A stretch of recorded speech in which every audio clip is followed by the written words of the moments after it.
Hello, everyone. Welcome to A Leap in the Dark. If it's your first time, you're very welcome. We've been expecting you. If you've been here before, well, you don't know what to expect. I'm delighted to say that Marie-Elsa Bragg has taken over this evening as curator, giving me the night off. She's the author of, amongst other things, Sleeping Letters, and I can see one or two copies out there. A book that has made a huge impression on me, a touchstone, really. And I'm sure we'll have a chance to touch on that during the evening. I'm just here to welcome Marie-Elsa, who will introduce her guests. I will be pulling levers and muting microphones, but you won't hear another peep out of me until the end of tonight's programme, which we have called A Leap of Faith. Marie-Elsa.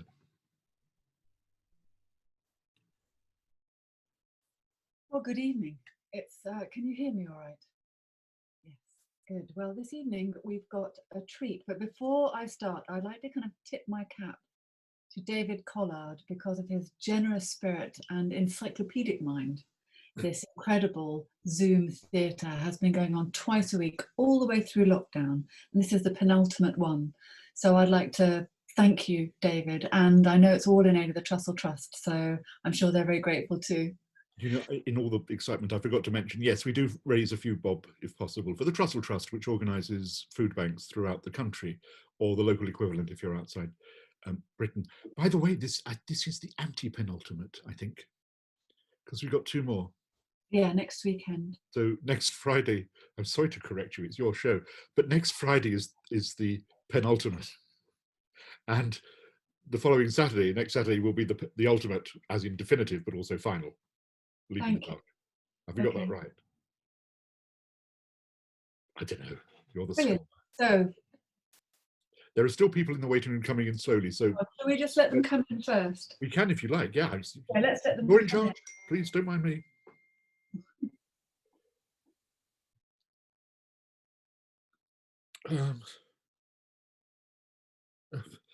Sorry, I'm getting the usual text messages from people who don't give their name but want to be signed in, and to which I politely say, look at the house rules. I have no idea who this could be.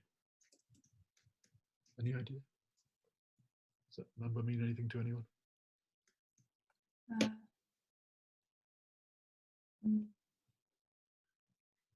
No, I don't know. They need to give their name. Yes. Hang on, Marie-Elsa. I have a friend, Julie Thorney, who's trying to come. I have sent her your. Sorry, that's a private message which I've just read out. It's always the same. You know, I trail these for a week and all day, and then at 8 o'clock, suddenly get all these mad people waving their hands out. Oh, I want to get in. Let me in. Let me in.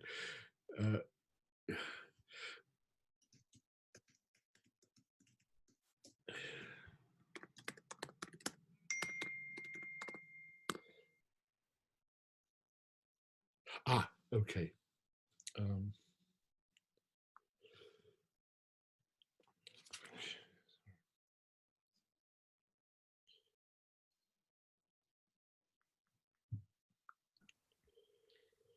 David, why don't we kick off?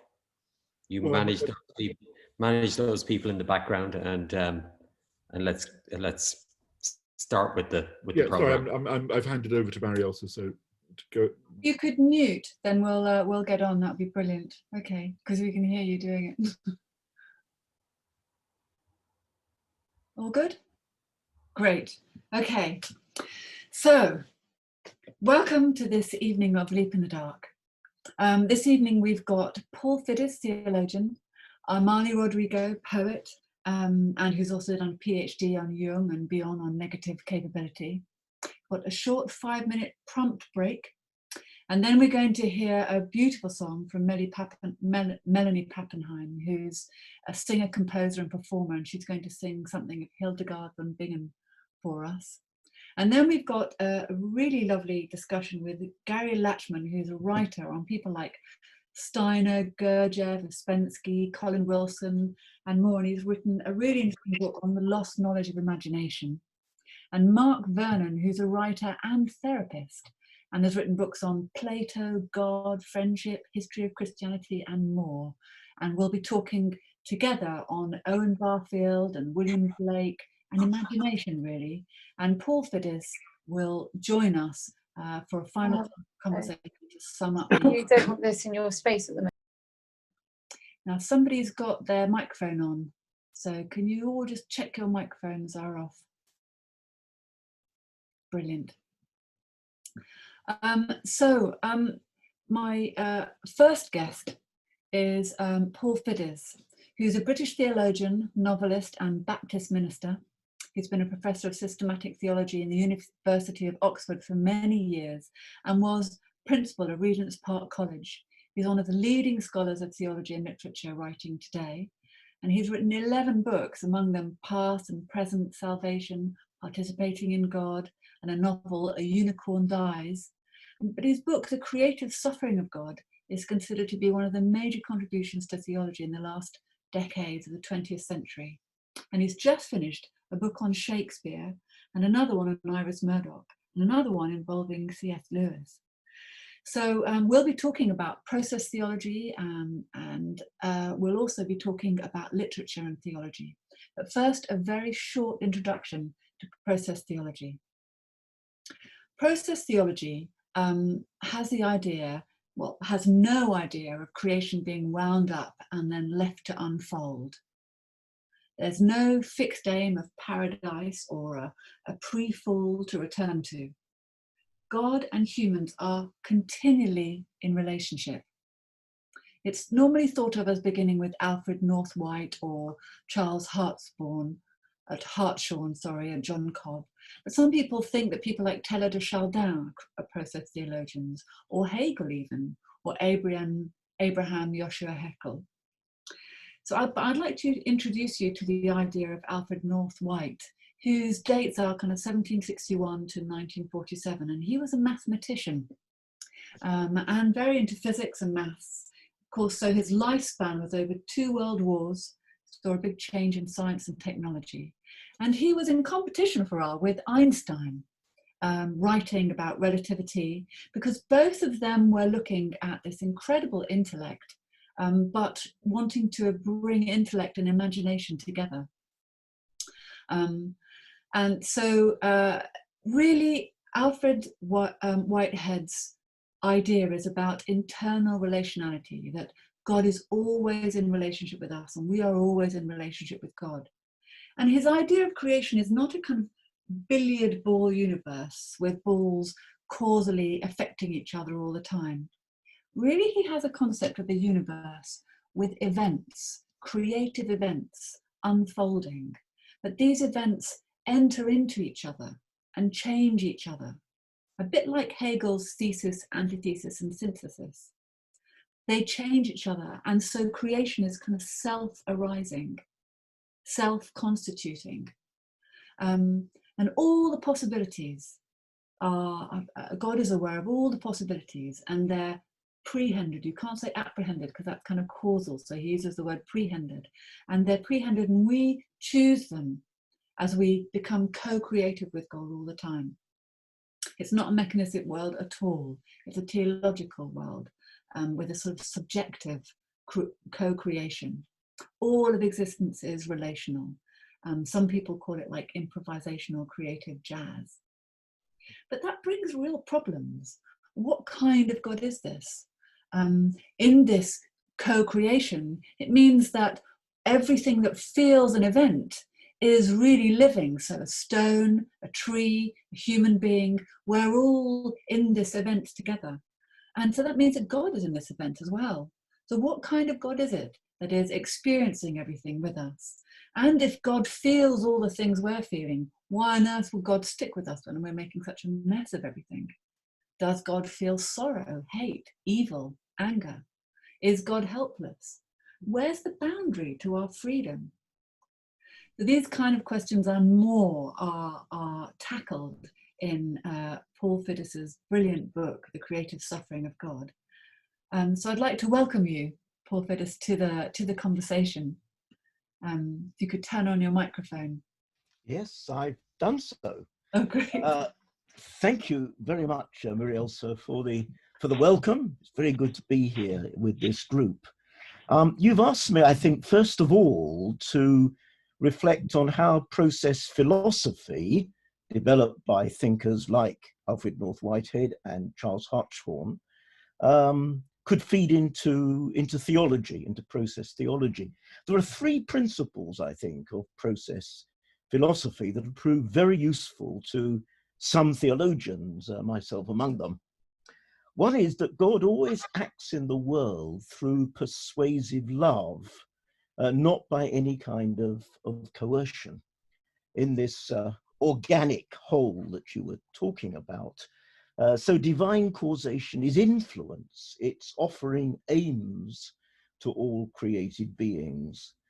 And actually, Whitehead and Hartshorne think of that in slightly different ways. For Whitehead, God, as you rightly said, knows all the possibilities that there are. And so in one aspect of God's nature, God offers what God thinks is the best aim for us in any particular situation, but then we can refuse to follow it, or we can modify it, or we can adopt it. But Hartshorne thinks that possibilities really arise more in interaction between God and the world. And so what God does in Hartshorne's view is to offer created beings a range of possibilities which are suitable to choose between. And then something new emerges that actually God hasn't fully conceived of in terms of possibility, in this what Hartshorne calls a creative synthesis. I mean, that's actually the sort of theology that's more congenial to me, actually, rather than strictly following Whitehead. So that's the first point. God acts in the world with persuasive love.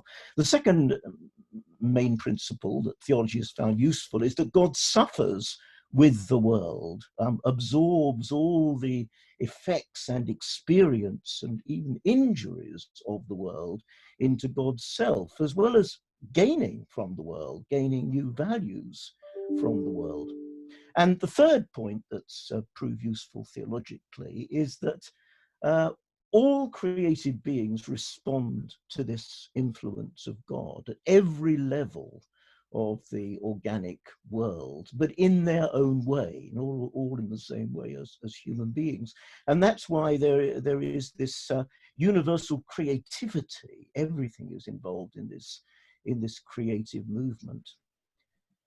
Now, theologians have either taken over the process metaphysic completely, or else they've modified it a bit. And I really come into the group that have done a bit of modification, because if you follow process philosophy, things are like this because it's just due to some principle of creativity, which is the ultimate principle, and God and the world are both subject to fitting into this onward surge of creativity.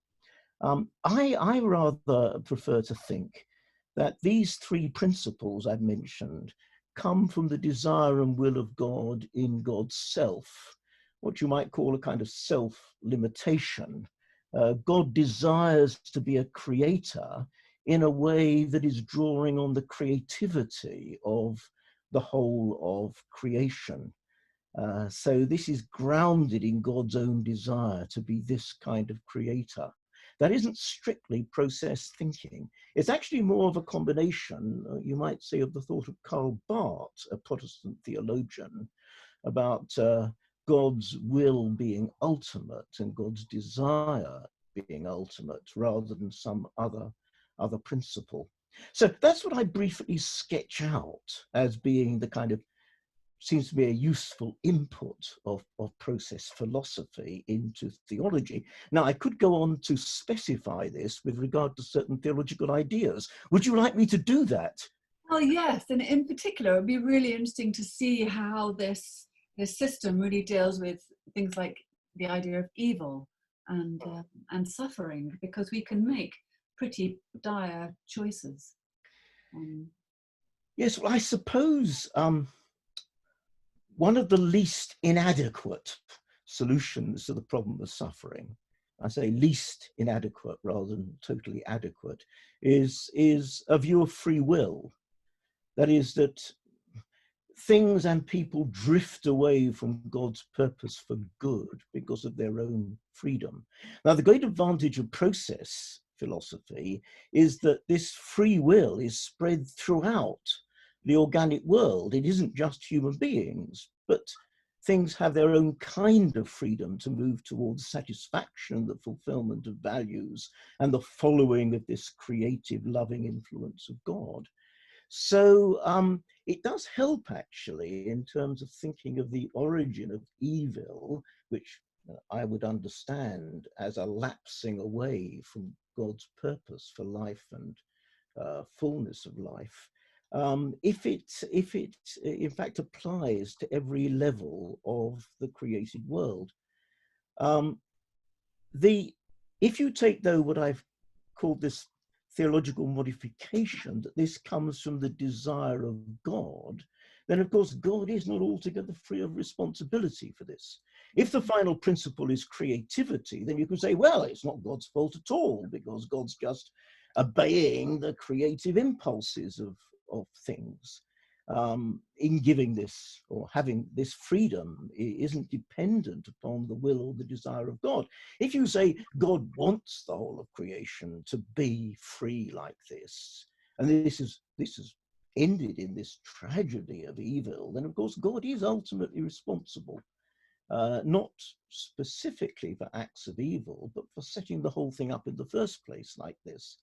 Though when I say the first place, I don't mean in terms of time. So what would be a reason for a God to set things up so that it was possible for us to have that kind of evil? well, you'd have to say that God desires relationship with created beings in such a way that they have this freedom, that kind of freedom is really necessary for truly meaningful relationships. But that's why I think there can be no complete theodicy, that is a justification of a good God in the kind of creation we know. I think we just have to say that there is no final justification. I mean, I've always, except if you think the whole thing is worth it. I mean, and there I'm quoting from a character of Dostoevsky's Ivan in the Brothers Karamazov, who says that is the whole creation, he asks, is the whole creation worth the tears of one tortured child? And that remains a question. I think we can say in faith, yes, it is worth it, that the kind of human relationships we know, the love that we know, the beauty that we know is worth it. But it seems to me to be, well, it's a leap of faith, like this leap in the dark we're taking tonight. I think it's a reasonable leap of faith because of what I've said about freedom. There's often the process theologians talk about something called the divine lure. Yes, that's the persuasive love of God, drawing all created beings into fullness of life, into what Whitehead called satisfaction.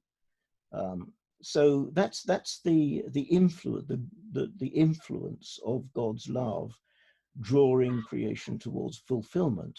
But of course, this does mean that Whitehead uses the phrase about a tragic harvest, because though we can hope that the whole of creation will in fact reach this satisfaction of creation of values which will make fullness of life for all, God will know that there are some possibilities that have never actually been actualized that could have been. And Whitehead and Hartshorne think that this is a kind of tragedy in God. It's not that evil has in any way conquered, but that some good things have not happened. Perhaps I could just say a word about a central doctrine of Christianity, which is that of the Trinity, which is not, of course, that there are three beings called God, or not even that by some miracle of mathematics, three beings can be one. The doctrine of the Trinity is about final reality being relational, that relations are at the heart of everything. We can only think of God as the ultimate mystery of the world, as also being relational. Now, I think process theology is very good at the relations between God and the world. As you said yourself, there was this internal relationship between God and the world, this mutual dependence. It's not quite so good at thinking about relations within God, God's self, which is what an important part of the doctrine of the Trinity, that the whole universe can only be relational because the ultimate mystery of the world is relational within God's self. So attempts have been made to make process philosophy relational, but it's really more bipolar. It thinks of God as having two dimensions to God's being. One dimension embedded into the world and receiving all the influences from the world, and another dimension which is really quite world independent and has all this vision of possibilities. I think myself that God is not really independent at all, but by God's own desire is deeply embedded in the whole process of the world. There isn't some kind of safe area, but that God's love is inexhaustible, and this is expressed in the relationality of God in the Trinity. So Trinitarian theology for me allows me to think of an even deeper interaction of God with the world than in process thinking, that all our relations are engaged with the relations in God, and we don't know our relations without being in God. And does that, you mentioned Karl Barth as well earlier, and I'm wondering how the incarnation of God fits into your idea really of the Trinity and this kind of this version of process theology that you're talking about as both, because the idea of suffering God seems to be very much about incarnation, but then there again, how does it work? Well, I don't think that Christian theology should confine the suffering of God to the incarnation of God in Christ.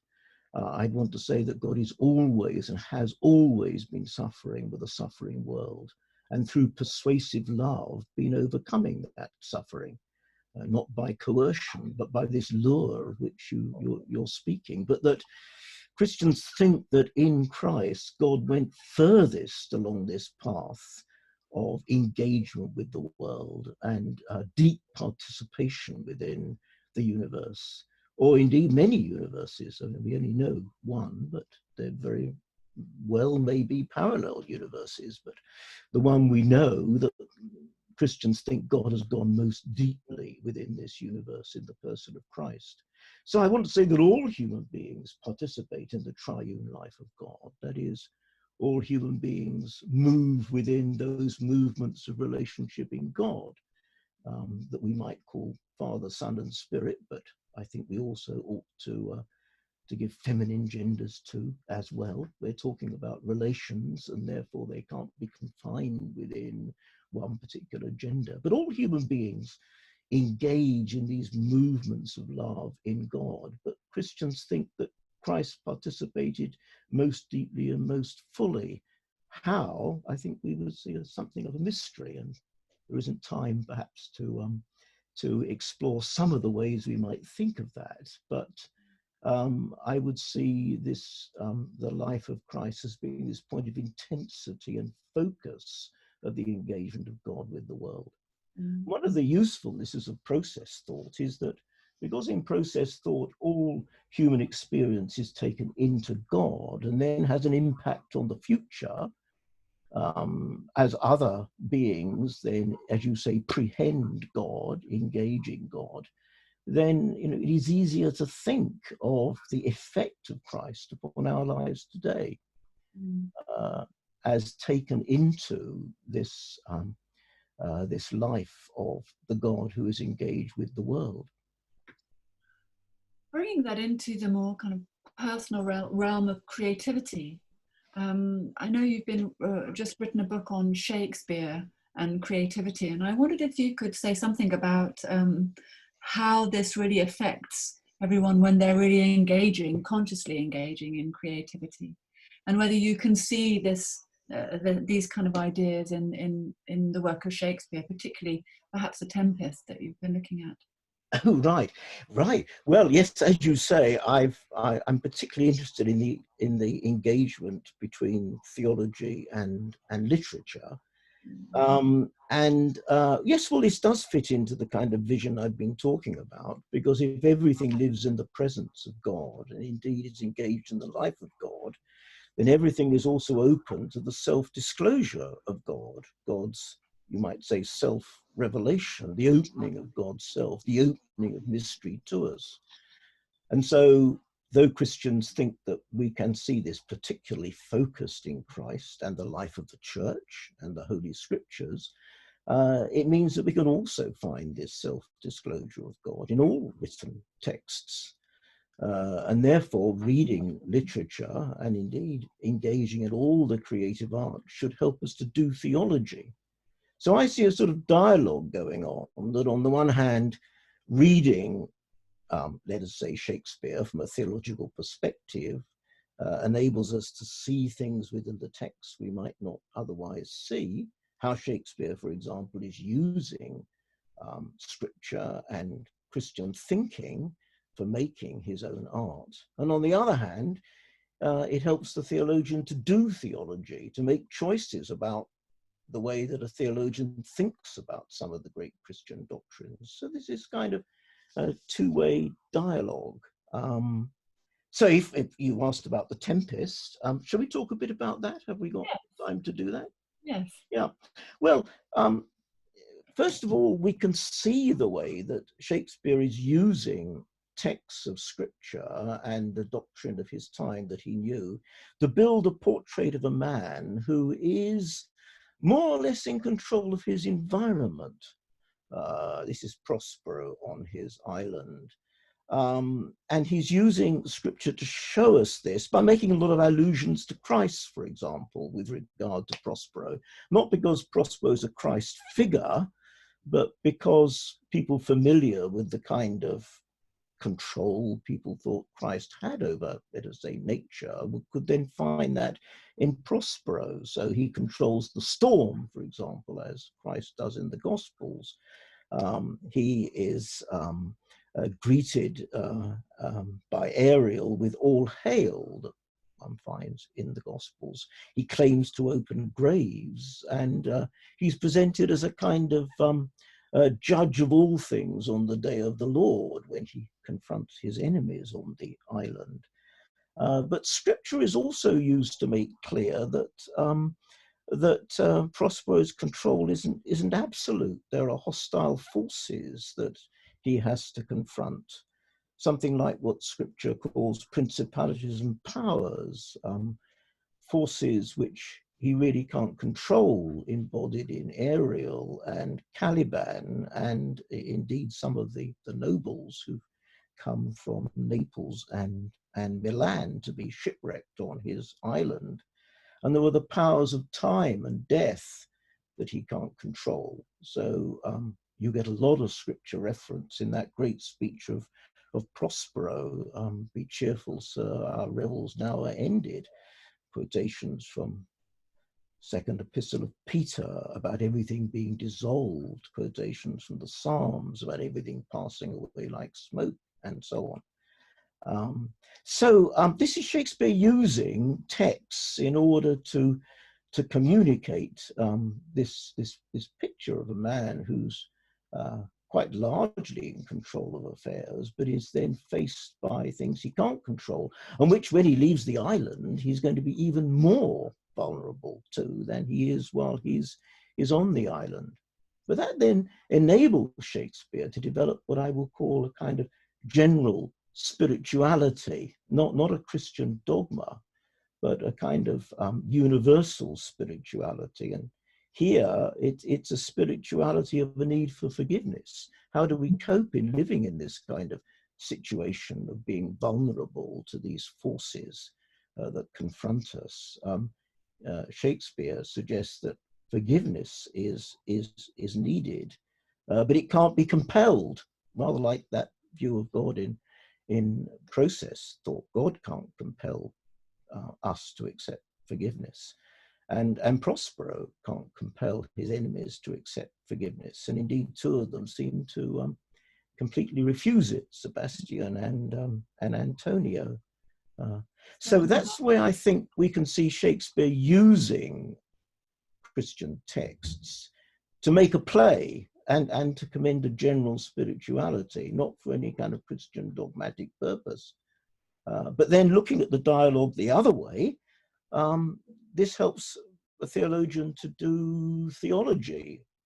In this play, we see that while forgiveness is unconditional, Prospero doesn't lay down any particular limits to forgiveness. Reconciliation does require repentance.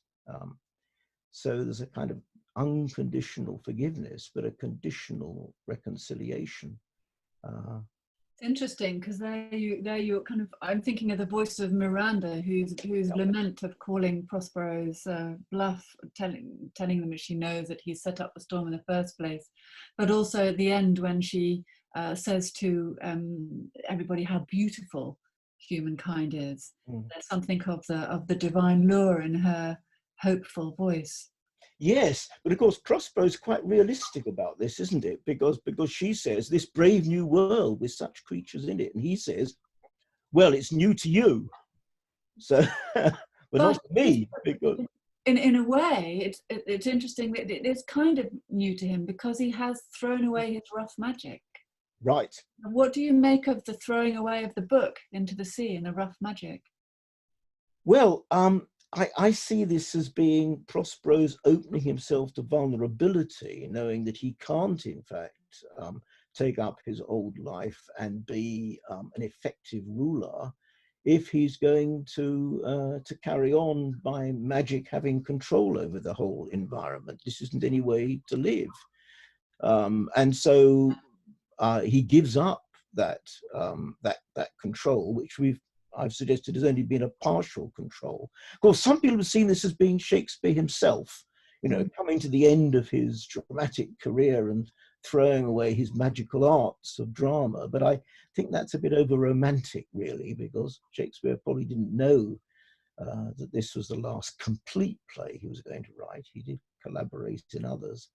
I think also that when he, I mean, it feels like you're talking about a certain surrender. And when we think back to the theology we've discussed, there's a sense of this large creative process that we are co-deciding, Yes. co-creating in. It does take a certain surrender. You can't fully control it. No, I think that's absolutely right. I think if he's going to sail away into a fuller life, then in fact, he has to realize his vulnerabilities. And there's also that sense of when he does the play within the play. Sometimes I think that that's a tipping the cap to mysticism, really. Play within a play and evoking those beings to come and play for them, for their marriage, their future marriage. But that's a way of breaking down the boundary between art and life, isn't it? If you put a play within the play, then the audience becomes part of the audience looking at people on the stage looking at a play, and the whole sense of what the theatre is and whether there might be a difference between the stage and the audience breaks down entirely.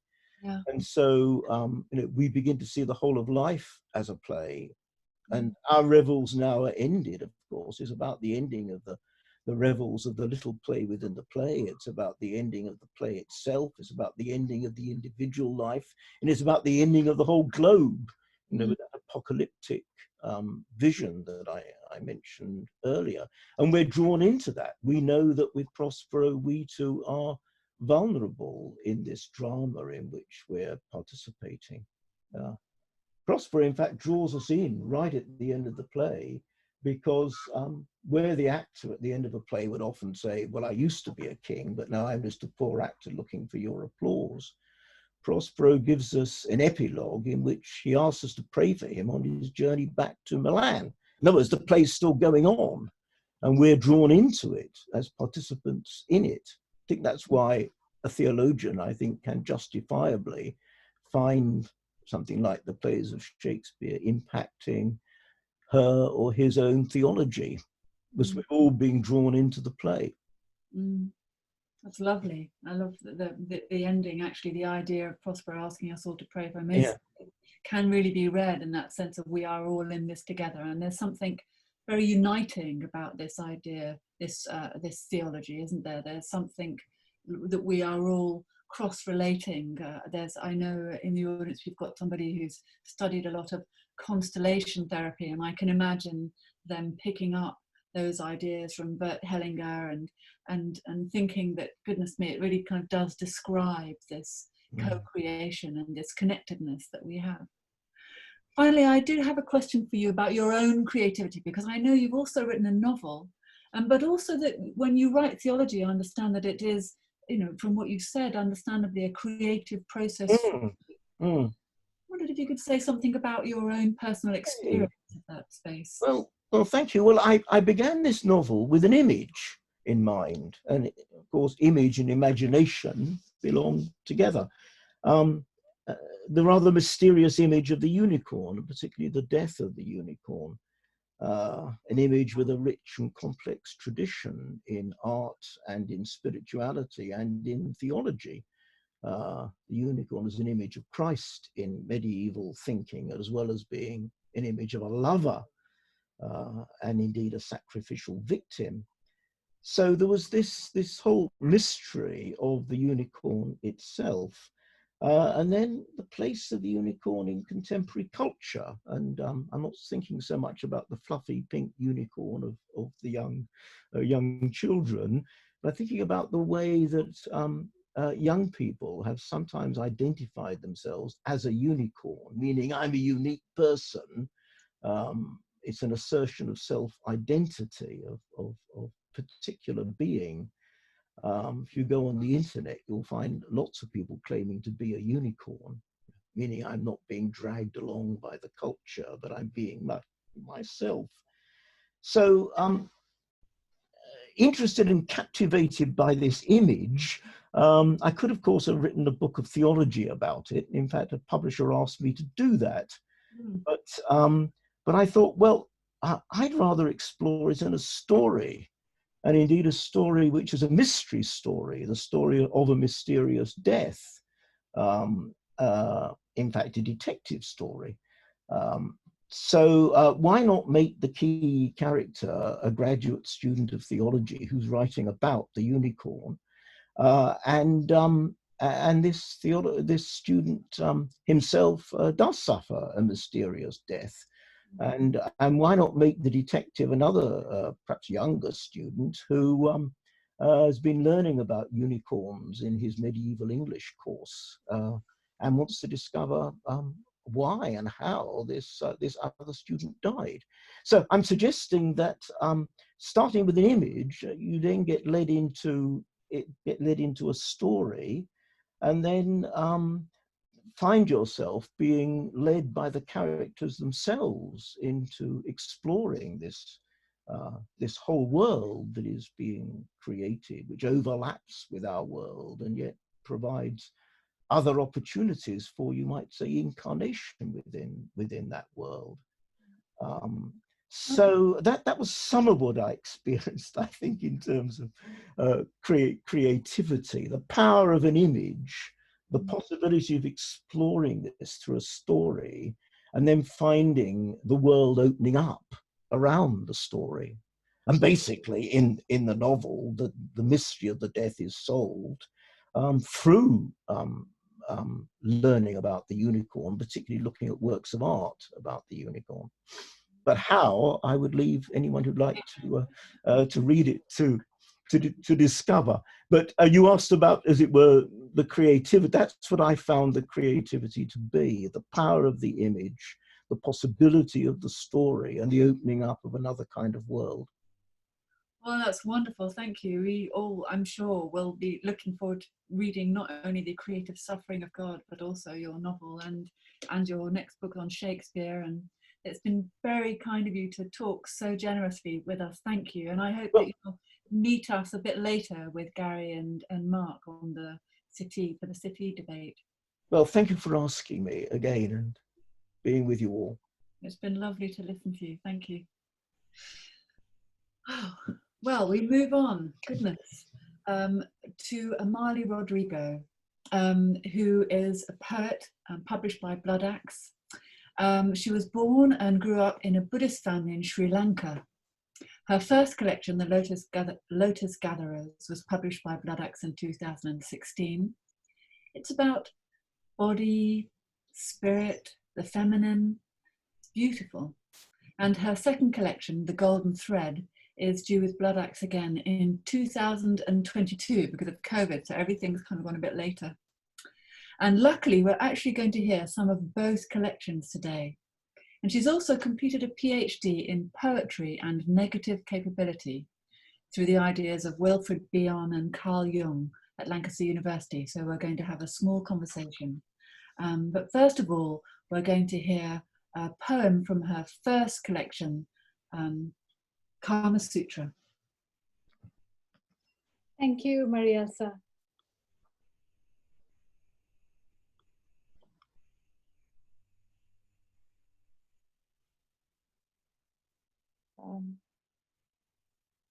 I was just, will you scroll down, David, when... I think we can all see the beginning of it, so you can... Okay, okay, that's great. Great. Okay, thank you. Kama Sutra. Think of the weaver bent over the loom in a posture of appeasement, though it is not. He hears the beyond in him, an older voice. Without pause or trembling, his winged hands thread the shorter weft of cerise, silver, through warp taut on its frame. Though he does not pause, think of the rain he doesn't miss, pounding on the roof. Branches of the jacaranda scratching the window pane like a cat impatient to be let in. Think how they learn to wait, as all things must. While the foliage thickens until a hare finds itself startled by a star or the deer occasionally leaping. In a quiet opening, a hunt is taking shape. Though he doesn't know where each turning may lead, he adds lilies, a monkey like a go-between among the banyan sky roots, a peacock unhooking its nerve.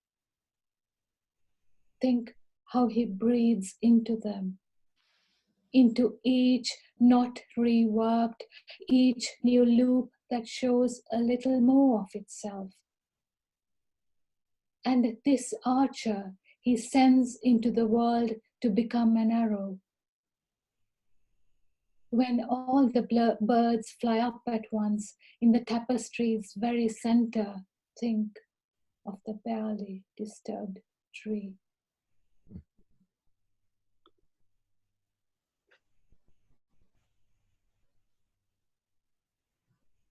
Mm.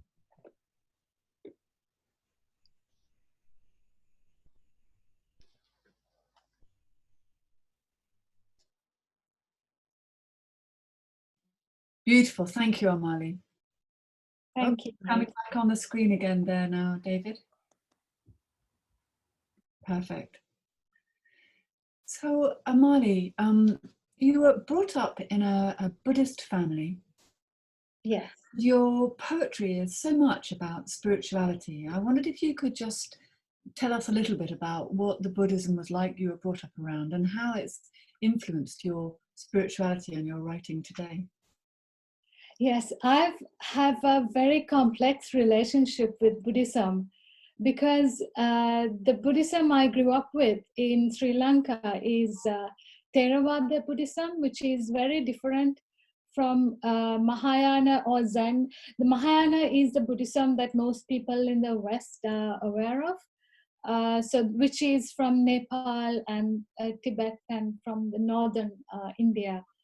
But Theravada is practiced only in Sri Lanka and Thailand and Myanmar, which is Burma. So they're very, very strict. You have so many rules to precepts. Actually, we call them precepts. So we have 5 precepts. If you are feeling like you can't handle doing 8 precepts on a day, and if you feel a bit stronger, you can do 10. So it's very, very structured. And so I grew up in this school. I also went to a Buddhist girls' school, which was very structured. And it was like a convent, I would say, like a Buddhist convent, but it was very strict.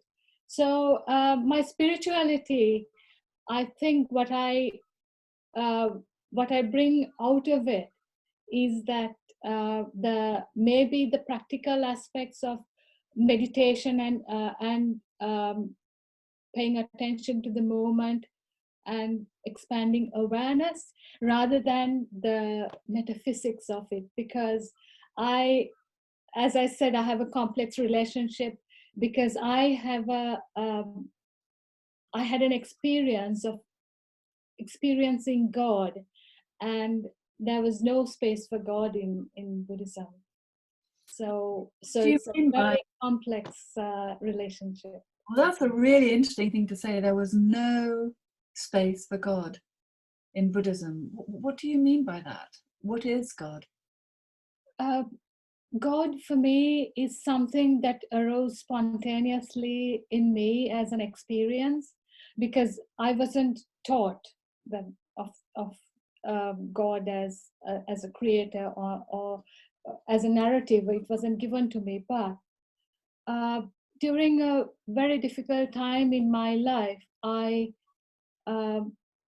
had the feeling of feeling God, experiencing God, and I started speaking, and I felt spoken back to. I felt like I could have a conversation, have a dialogue, but it's a wordless dialogue. So it's a wordless space. So it's very hard to articulate it in a sense, but it's an experience. It's an experience of God, I would say. I wonder if there's something in your concept of negative capability that's been influencing your work. I wonder if there's something of that in your experience of God. And it does feel like it's in conversation with the Buddhism that you've been talking about. Do you say? Yes, I think so. Yeah, you're right, because negative capability is in a sense looking into a void, and of just being, simply being, not doing or acting, but being. And in that sense, it is my interpretation of it was very, very Buddhist in that sense.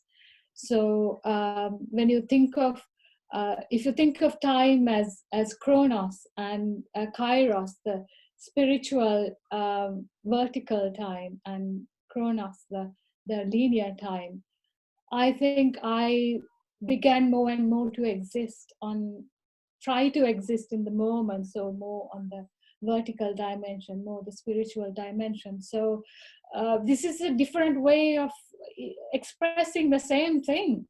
So and is there any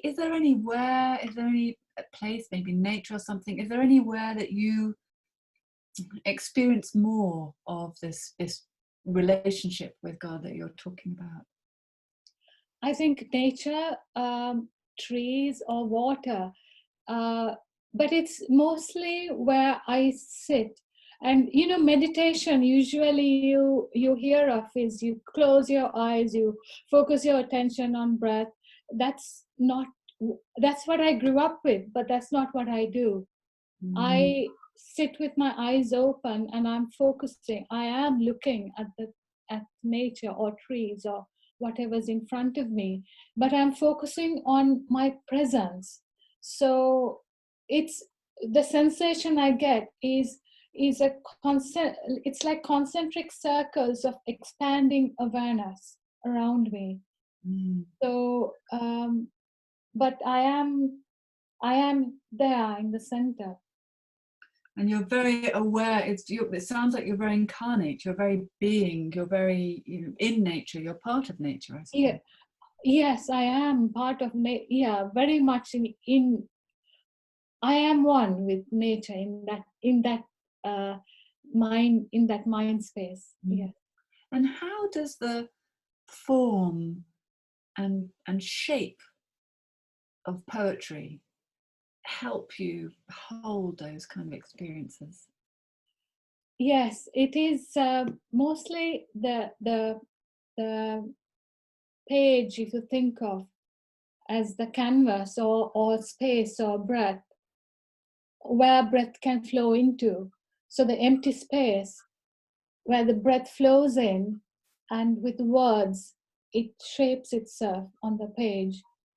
So very often in my first collection, there's a lot of air in the lines in my poems.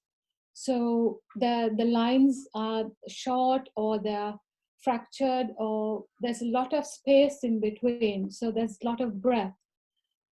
But it changed radically in the second collection, because the form I was mainly engaging with negative capability, and when my attention, my sense of awareness started expanding, I felt this sense of that I was existing in a sense of like an in-between space. But in that in-between space, there are all these polarities of I, you, me, the divine, of masculine, feminine, of material, and the spiritual. So I started trying to hold everything in one space, but all the polarities, but without really trying to maybe identified with either. So in that sense, the sense of narrative I lost that sense of narrative in the second collection, but the lines became very dense, and they are actually prose poems. They became what I call lyric essays. So they became very dense structures on the page. And in that in-between world, I can see that strong images come through. And you studied Carl Jung, and I know you are interested in things like active imagination. Yeah. How do you interpret those images that come through in that in-between space? Would you say that your concentric circles are kind of touching into the collective, or is it deep part of your unconscious? How would you describe it? Yes, they're individual, but also connecting very much to the deep unconscious, because deep collective unconscious, because my process involved feeling like I make a lot of notes. And what I did for a couple of years was, without writing, trying to write poetry, I kept notes. But what I kept was that I felt a feeling completely, and I tried to put it on paper, either in images or symbols. And when I looked back 2 years later, the images were from the collective unconscious, and I found very similar images from Jung's books, where his patients had drawn. Like I had one with a woman with fire coming out of her belly, and I found the very same image from one of his patients, and I had never seen that before. And the symbol of the snake came up a lot, the eye came up a lot. So yeah, it's very much connected to the collective unconscious, I think. Oh, it's really, thank you so much. We're going to hear another poem, but from your second collection. Yes. Would you be able to read that for us now? Thanks for talking to us, Amali. Thank you.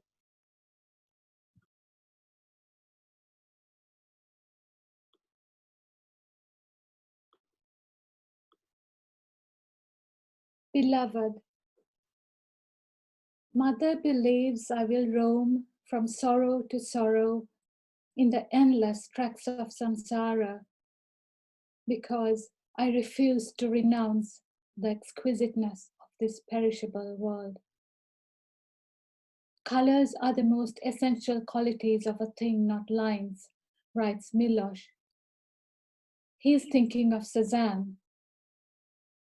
Having puzzled over the demarcations of color, I see lines are fences that keep each one safe, yet imprisoned within.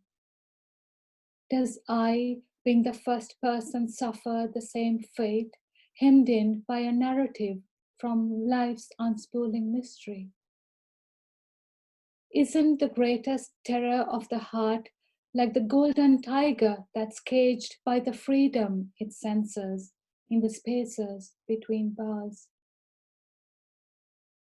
Yes, there have been comings and goings, the burning tunic of the body, distant music. But none have moved your heart just so, to this exact pitch. I am not my beloved is not mine. One day, when all the divisions of your heart have given themselves up, you sit, suffused in jewel-filtered light beneath a rose window, and finally know love.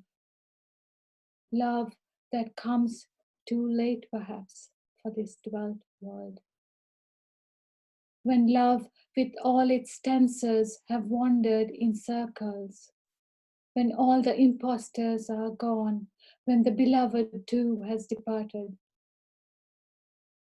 Perhaps the most austere practice is not the relinquishment of sins of the senses, but the necessary forfeiture to know the true essence of the beloved. Then you is like earthrise, distant enough to see clearly and staggeringly beautiful. Not a state of enchantment, but recognition. Catch us the foxes, the little foxes that spoil the vines, for our vines have tender grapes. When we say, you are loved, how often do we mean, I see you? Jacob, waking, believed God was in the place the dream was dreamt, and erected a visible monument. My palm shall never graze the temple of your body, beloved, but I feel the rough stubble of hair like new cut grass. As the ocean accepts rivers or rain, each of us accept love differently. And sometimes we are unable to receive, being too full of terror of the thing asking to enter us. Buddha believed prayers were wasted wishes. There was no listening ear for the human voice. But if reality rests on the invisible scaffolding of our senses, could we too not be all color? Prayer alters nothing in the world, but I am changed. Then where would I place my devotion? Timidly, I unclothe my heart, separate the I within the I, watch how they concertina.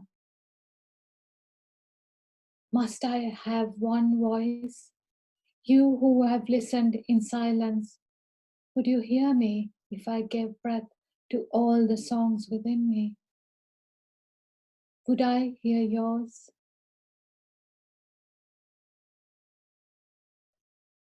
Beloved, who gave the first of my beginnings, you can never know the lineaments of my hunger.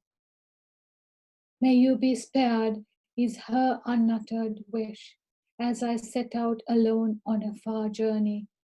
I remember the small craft that contained and brought me to this day. A child no more than 6 or 7 in a wooden clothes horse laid flat on parquet, crouching in the improvised galleon, in carpentry never meant for seaworthiness.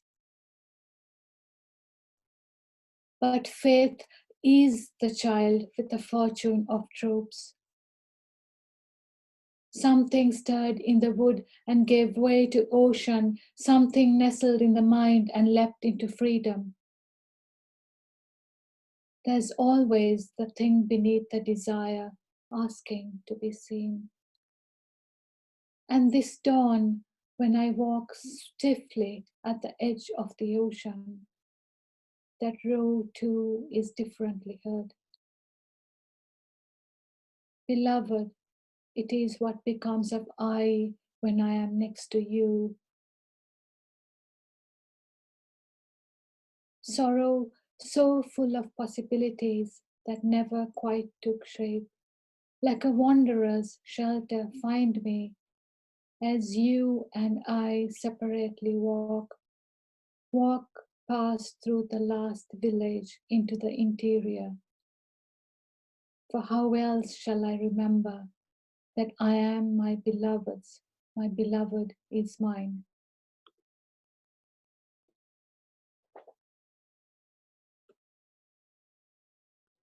Beautiful. Thank you, Amali. Thank It's you. really lovely. Thank you, everyone. We have had a beautiful first half. It is 21:05. We have 5 minutes now. We will come back at 21:10.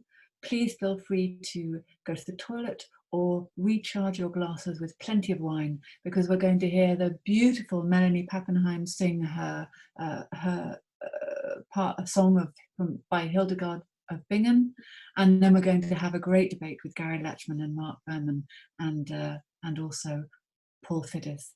So see you in 5 minutes.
Melanie. Yeah. Hi. Is it all recorded, or will you be doing something live, or is it all the recorded piece? Brilliant. Okay. Thanks. Thank you so much for doing it. That's a pleasure.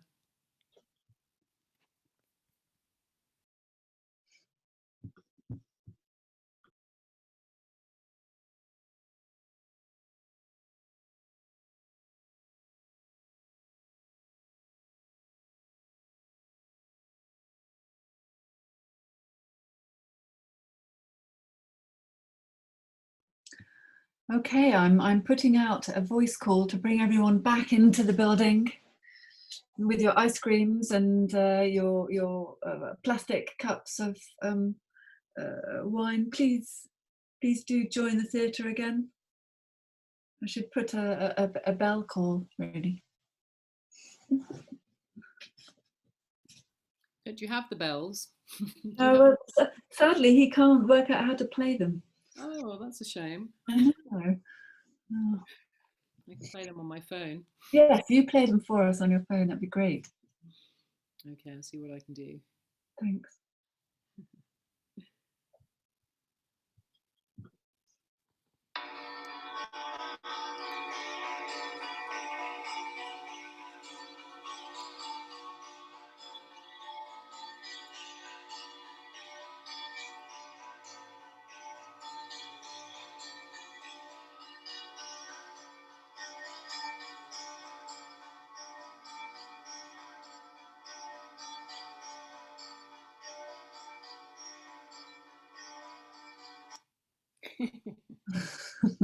That's lovely. Thank you. So we next have a song from performed by Melanie Pappenheim, who is a singer, performer, and composer.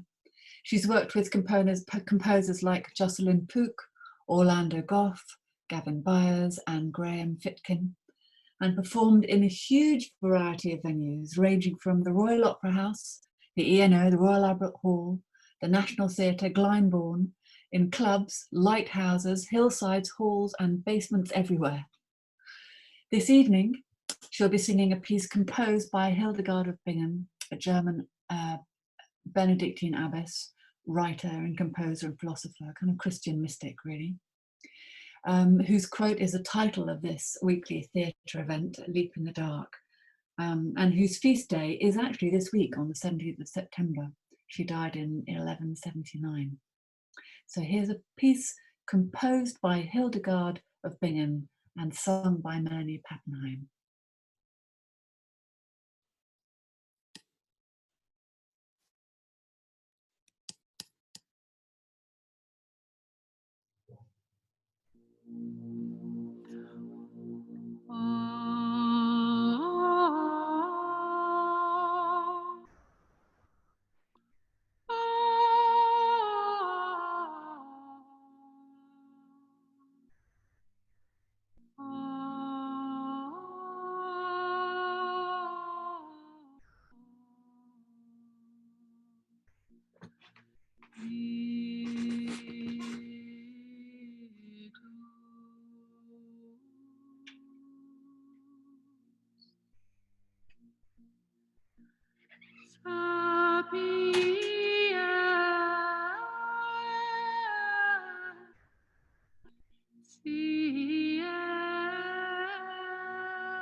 Thank you so much, Melanie. That was beautiful. Thank you. Now I'd like to invite you all to the sofa, but before I do, can I just check that everybody turns their microphones off? Just make sure everyone's on mute. Brilliant. Thank you. Apart from Gary Latchman and Mark Vernon. Gary Latchman is the author of many books on subjects like Rudolf Steiner, Secret History of Consciousness, Politics and the Occult, Madame Blavatsky, Swedenborg, Ouspensky, Gurdjieff, Aleister Crowley, and a book called The Lost Knowledge of the Imagination, which is really interesting. His recent book is on the return of Holy Russia. He's had a fascinating voice for many years, about 20 years he's been writing for, and has done lots of interesting interviews, which you can watch on YouTube, like quite a few with Jeffrey Mishlove. I don't know if any of you know his work on YouTube. I can't remember what it's called, but it's a fantastic site. Mark Vernon is a psychotherapist and a writer, which is a really interesting perspective. And he gives talks and podcasts on radio and has written many books as well on subjects like ancient philosophy, love, how to be agnostic, Plato, big questions about God. And his recent book is called The Secret History of Christianity. And I think he wrote a really interesting article on Blake recently as well. So welcome, Mark and Gary, to the city. It would be really lovely to begin our chat about imagination with bringing up one character that I know you've both studied a lot, which is Owen Barfield. Gary, I wonder if you could start the idea, because I understand that Owen Barfield really tackles language and gets us to reconnect with the idea of a kind of mythological mind.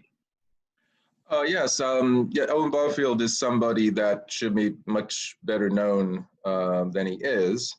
And people do know him. They know him as the great friend of C.S. Lewis.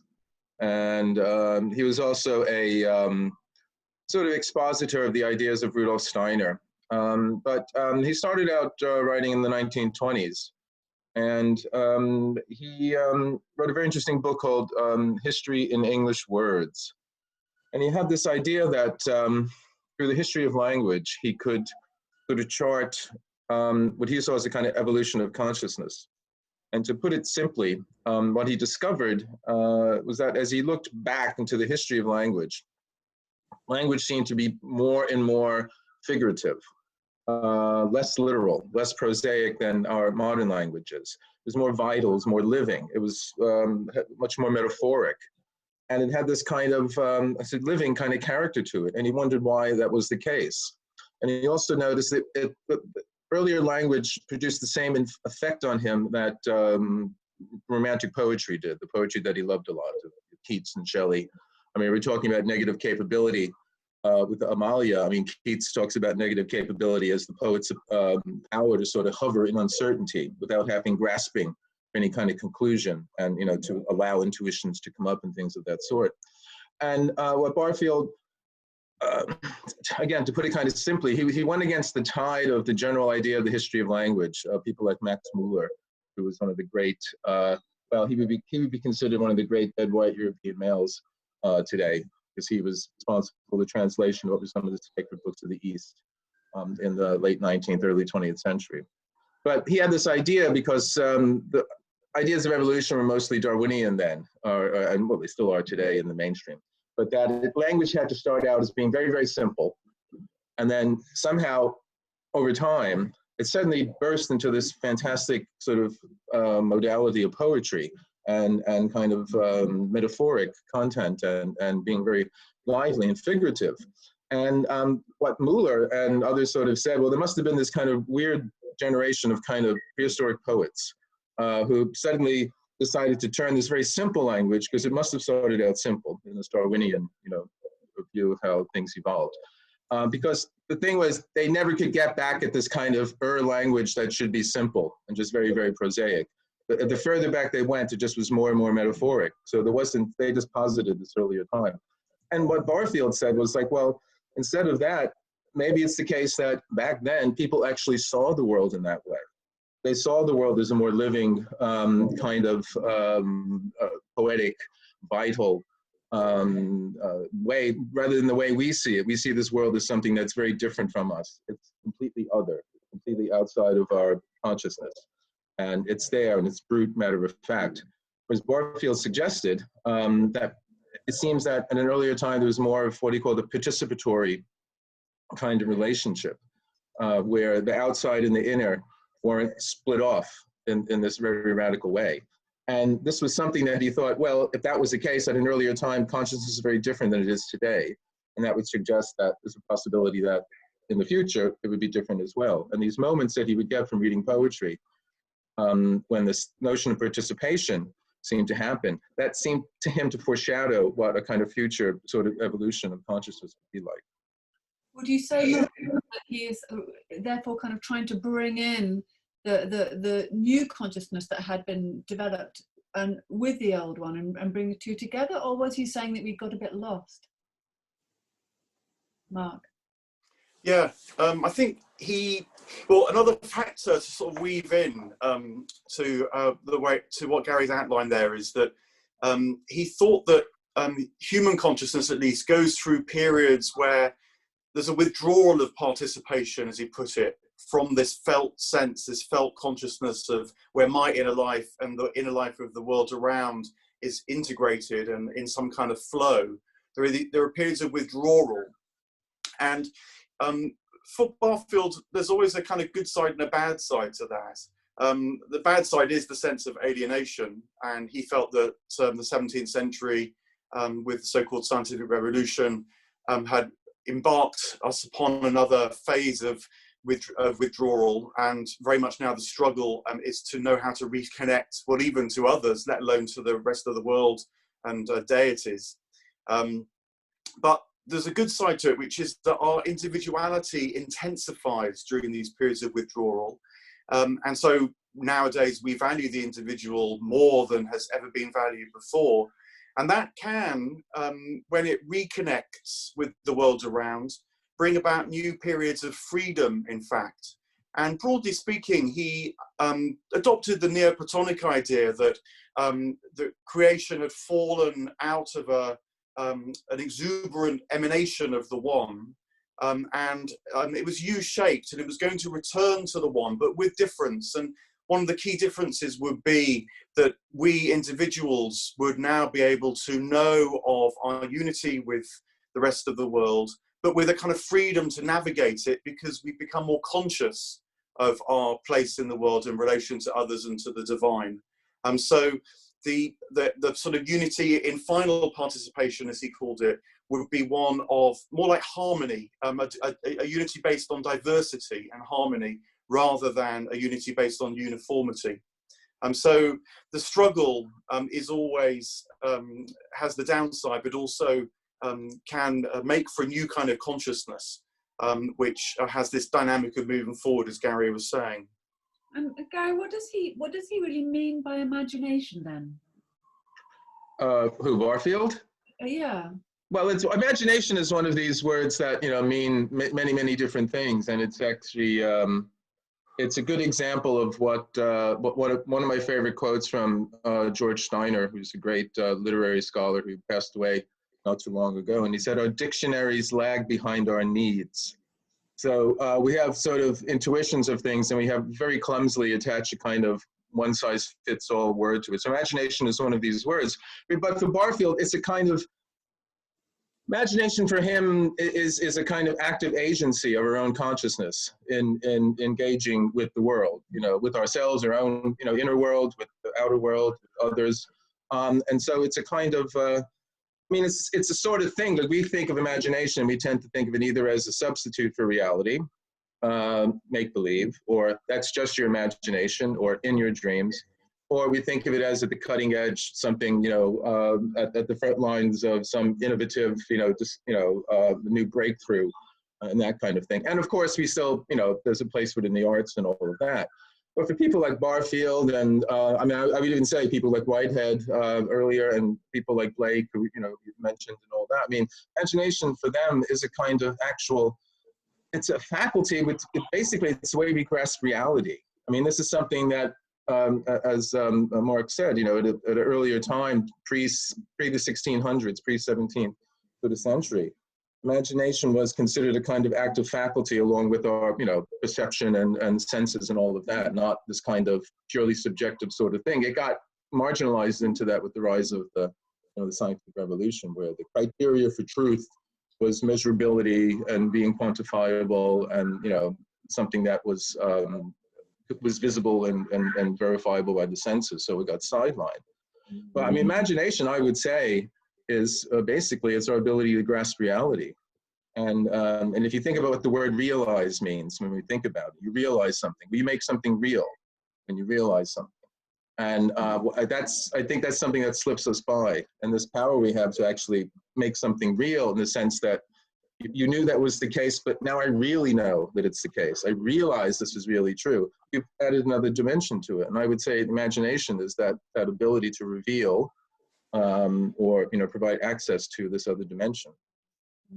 Maybe I could leap in there, Marie-Elsa, and just add a thought which I hope connects with that and have been encouraging to me as I was listening to Paul and Amani earlier, which is that I think another way that the imagination can open reality up to us by helping us realize more is what you might call across vertical levels of consciousness, as well as across periods of time. I was thinking this when Amani mentioned the difference between chronos and kairos, and I wondered whether Paul was nudging towards it on occasion as well. But Barfield felt that the imagination can do this for us, and he thought that the Romantic tradition needs to, in a way, become much more, well, he would, borrowing from Steiner, he would talk about it becoming much more scientific, by which he just meant some sort of consistent progress or systematization of encountering different levels of reality. But I quite like Blake, who you've mentioned, and I think that Blake's fourfold imagination is a kind of journey almost across different ways in which reality can reveal itself to you. And I think what Blake was offering was a way of wrestling with your own imagination to see how things like freedom, things like death, things like ecology, suffering can actually take on very, very different meanings in different kinds of imaginative states, different kinds of states of mind or consciousness. And I think that's a really important thing, which again in the modern world has tend to flatten out. You know, Newton's sleep and single vision, as Blake put it, has got very lost, and poetry can help rescue that for us. I think theology often struggles with it now around questions of the meaning of suffering, as you were talking about, whereas when you return perhaps to a more medieval understanding that there's different senses, the literal, the allegorical, the tropological, the anagogic, to use some of the technical terms, which can be mirrored in Blake's ways of thinking about this as well. That's really crucial, because then things take on a very different states and quality. I think, just to throw in one final thought, I think psychotherapy too is a way of trying to recover some of this in the 20th century. And you mentioned Wilfred Bion and Donald Winnicott as well, another very important British psychotherapist, are kind of British Jungs in a way, trying to thoroughly and systematically wonder about these different states of mind that we're capable of, and using things like active imagination is very important for encountering them. What do you think active imagination really is in your studies so far? I think it's flirting with your own madness, actually. I think it's like moving to the edge of what you feel comfortable with, putting a foot in what you don't feel comfortable with, perhaps with a therapist or with some kind of practice that enables you to keep a steady sense of self too, and not just completely lose the plot, but to become more receptive to that which feels like it might come into you, whether you conceive that as a creative process, as Paul was talking about earlier on, or encountering different kinds of ecologies of being, spiritual beings. And it seems that part of the human calling is to incarnate these things, to give expression self-conscious sense to them. And it's kind of an integrating function, if you like, which I think that the spiritual task is often about. So imagination, plays a key role in that, whatever particular practice or approach you take to try and help you find a way through it. And you mentioned Blake. I understand there's a threefold, but then the fourth extra level is a kind of eternity, isn't it? So there's a spiritual dimension that you can really connect to in his. That's what imagination is. Yeah. So he has this sort of all-road level, which is the very rational, only quantity counts. Then a kind of generation level where life has a kind of force, but not much purpose. Beulah is a state where love and affection and relationship comes in. But he always felt that that's the risk of falling in on itself, because love needs an object. It needs something to satisfy its desire for more and more and more. And so that takes you into eternity, where you see, infinity unfolding before you, and things like freedom and death take on radically new meanings, and they become very different experiences in eternity. Gary, in your studies of all these different people that you've written about and the different poets that you know about, would you say that different people have different experiences of imagination, and what really captures you in the whole debate? Well, I think, the thing about imagination, again, it's one of these things that it's subjective and objective at the same time. Jung, we all know when Jung talks about the collective unconscious, but there was another phrase he used, which I prefer. It's called the objective psyche. And basically it means that he discovered things in his head that had nothing to do with him, but they were real. So Philemon, if you know the Red Book, or if you know Jung's story of his descent, his night sea journey, his descent into the unconscious, and one of these entities. And you have to remember, here's a very famous, prestigious psychologist who's talking to people in his head, and that's the sort of thing people went to him about.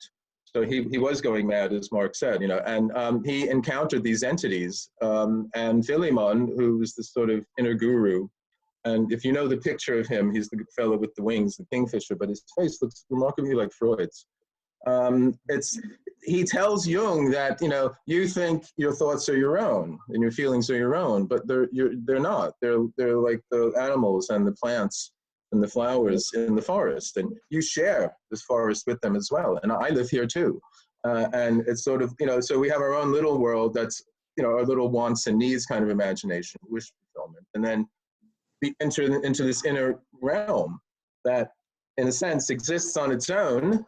Aldous Huxley talked about these inner Borneos and unmapped Amazons of the mind and all that back in the 50s when he took mescaline.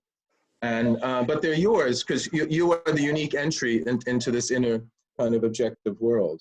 Swedenborg, who Jung read and who influenced Blake quite a bit, he said, our entry into the spirit world is through our own minds. What we experience as a subjective reality is kind of like the furthest kind of outpost of this inner, equally objective as the outer world kind of universe.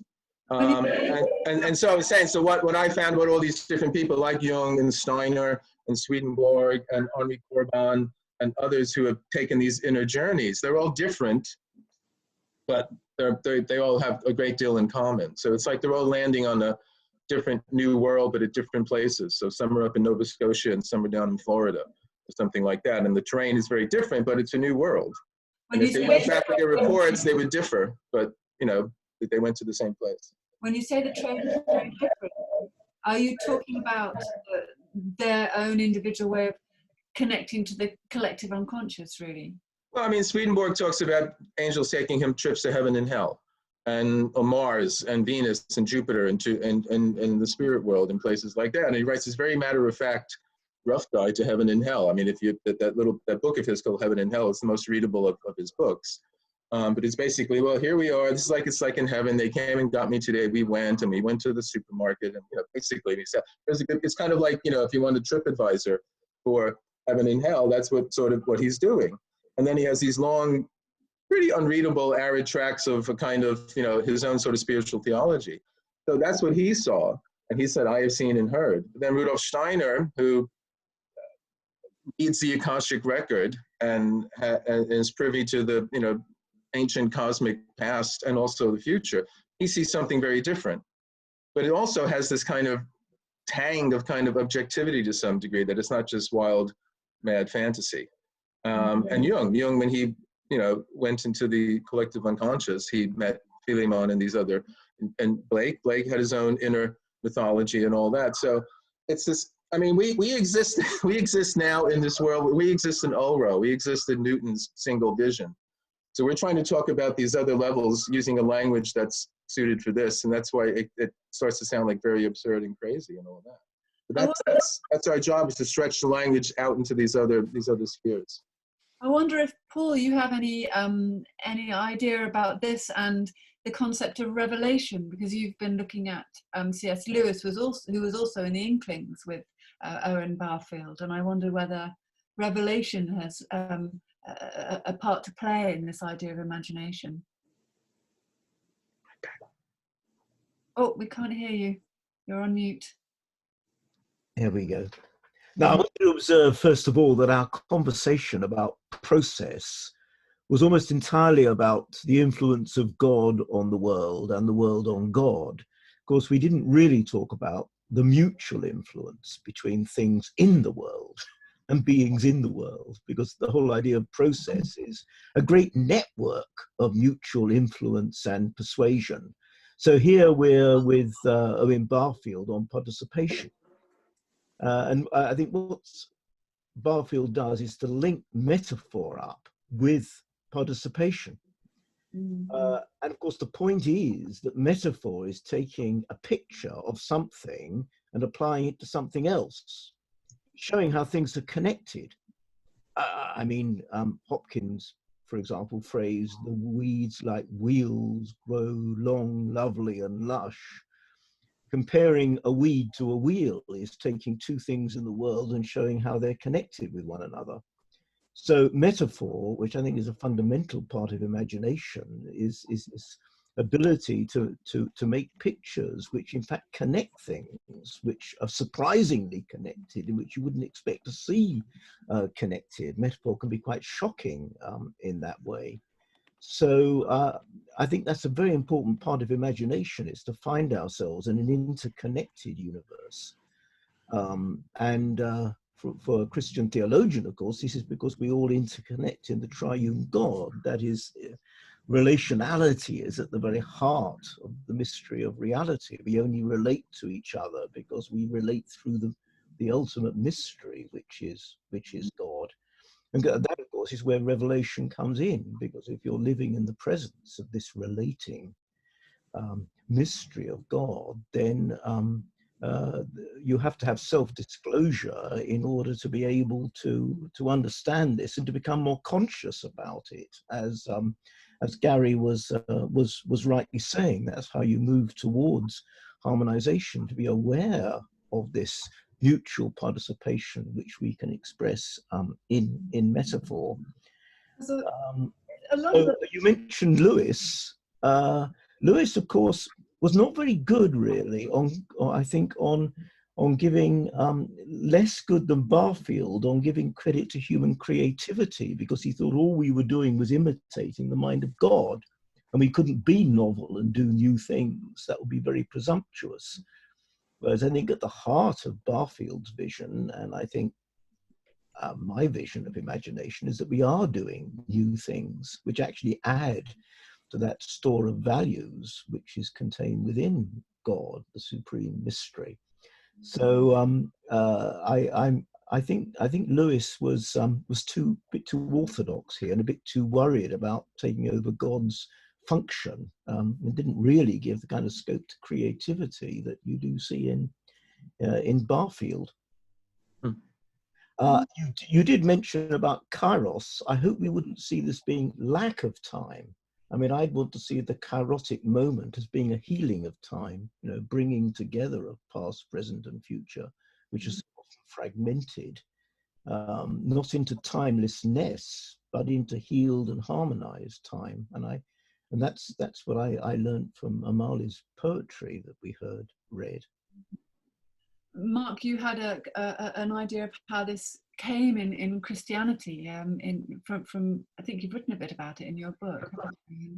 Yeah, the significance of Christianity in this. I mean, just a personal reflection. I also used to be a priest, and I fell out of love with Christianity for all sorts of reasons, grand and small. But Barfield actually helped me to understand the significance of Jesus in this, because what he argued was that the incarnation, if you like, which you might say is the capacity of an individual to feel or channel even the one God, the monotheistic God, or to put it in more Jewish ways, so that my I am might reflect in some way the divine I am.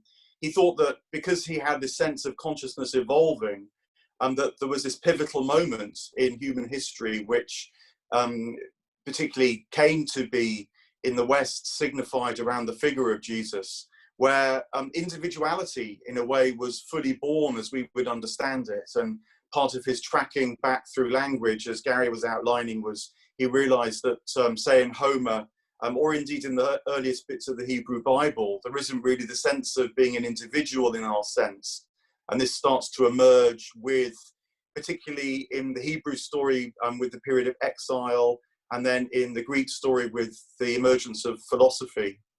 And this kind of comes to fruition in the person of Jesus, where it became possible to say that one person was both fully God and fully human. And then that becomes our calling henceforth.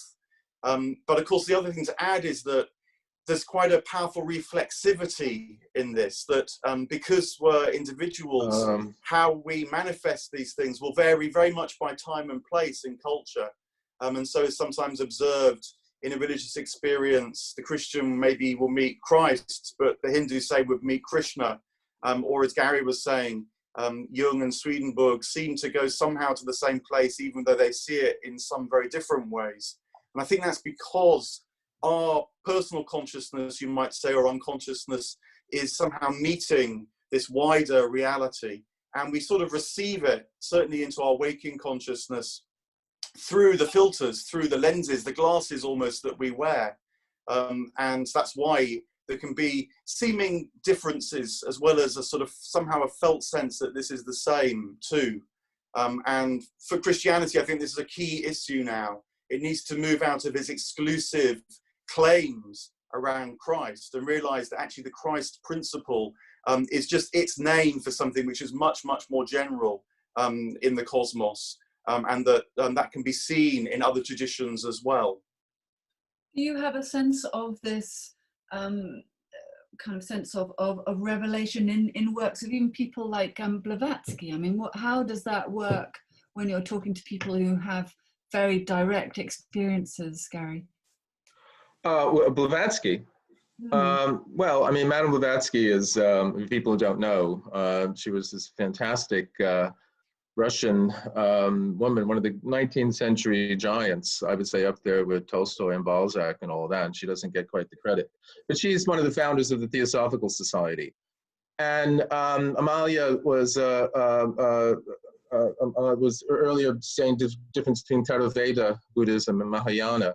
And the Mahayana that is very popular in the West is pretty much there because of Blavatsky. She kind of brought it over, and because I mean, many of the early Buddhist sort of scholars in the West, people like Evans Wentz and Edward Conza and others, started out as theosophists, and they had their own. She had her own particular interpretation of Buddhism and all that, and she's much more popular. But I mean, she introduced, in a way, in a very popular sense, the kind of esoteric side of all this. And people like Steiner, came out of the Theosophical Society. And you could see Steiner as a kind of Christianized version of what Blavatsky was doing.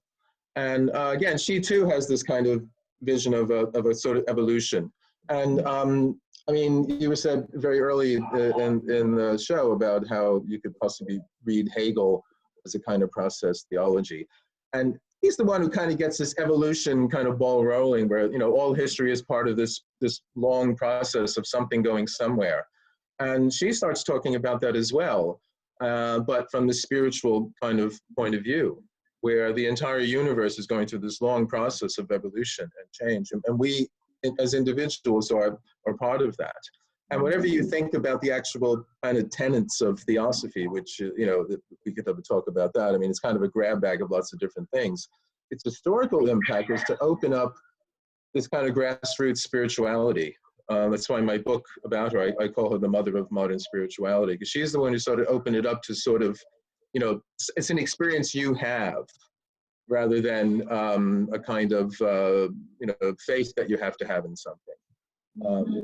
Because she said sort of, theosophy was about sort of the truths of religion and science brought together. So it was, I mean, fundamentally sort of experience-based. When we talked about before, you know, you're a Buddhist, but there's no God in Buddhism, but, oh, I've had this experience of God. How can I understand that in terms of that faith that I was brought up in? Well, Blavatsky or theosophy would have allowed you to explore it in all the different faiths.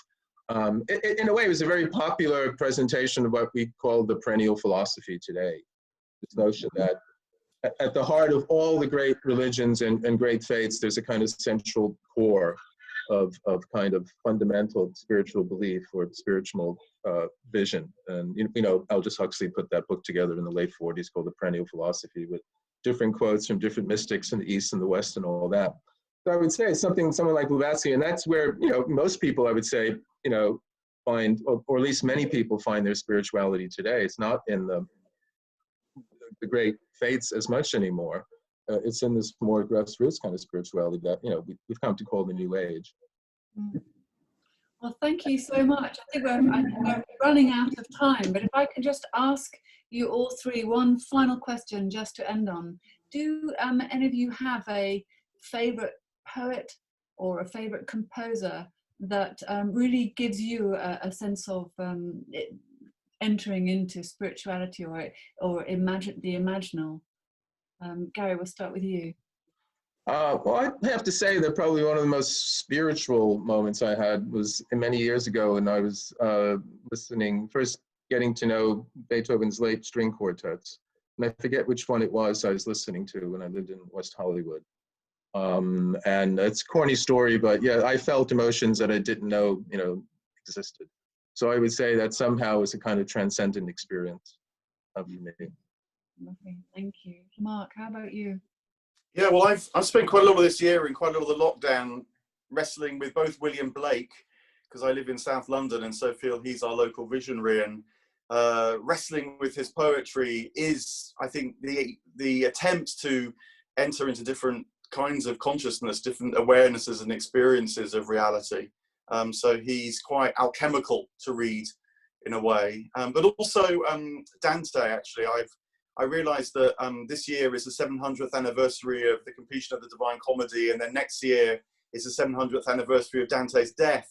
So I've been working on podcasts and YouTubes that I hope I might be able to write up that really track Dante's journey through these three levels of reality as also a shift of consciousness, a growing awareness of things, and how descent, a bit like alienation, withdrawal, is a crucial part of that. You can only, as it were, see the highest if you've seen the lowest. So I've read the Divine Comedy a few times now, and it is one of these books that you read it again and you get more and more each time. It's a book of revelation in that way. Thank you. And Paul Phillis, how about you? Is there a particular poet that is a real companion to your spirituality? Well, I mentioned Gerard Manley Hopkins, the Catholic poet of the 19th century, partly because he attends to all the details and the particularities of the world and really notices them, but also does find Christ incarnate at the heart of everything. And that can be, I think, a vision not of exclusiveness, but of inclusiveness, a kind of inclusive uniqueness. Christians are bound to find a particular significance in Christ. It doesn't exclude other focuses of the spiritual life. And music, Bach, because I think you find both the joy of creation in Bach and everything being connected. Everything is connected up, I think, in his counterpoint and contrapuntal writing. Thank you. Amali, can I ask you for a moment to unmute yourself and tell us if you have a favourite poet that you live with somehow? Unmute. Oh, Dante. I listened to the audio of the Divine Comedy sometimes over and over and over. So I can't, I can't count the number of times I've possibly listened to it. But Rilke, I think I'm very, very, I think Rilke in many ways feed into my work and maybe my spirituality as well, in many ways, yeah. Mm. And Melanie, I wonder if you are still there with us. I can get you to unmute and tell us if there is a particular musician or poet or singer that is your great companion. I love Beethoven and I love Bach. I love Arvo Pärt. Ah, yeah. I like Moondog. Not many people would probably know about Moondog, but I I know who recommend Moondog you is. look him up. Oh, yeah. Yeah, you would. And I love Richard Strauss's 4 last songs. Beautiful. Well, thank you. Well, thank you everybody for giving such a fascinating evening of Leap in the Dark. We've stayed on long. We started a bit late and we've stayed until late. I know there's a kitchen dialogue after, but thank you so much for being with us this evening. And what a brilliant conversation, what a brilliant time we've had together. And thank you, David, for seeing it all through. Thank you. May I suggest everyone unmute and let's have some applause for our wonderful company. Yes, and please put your videos on.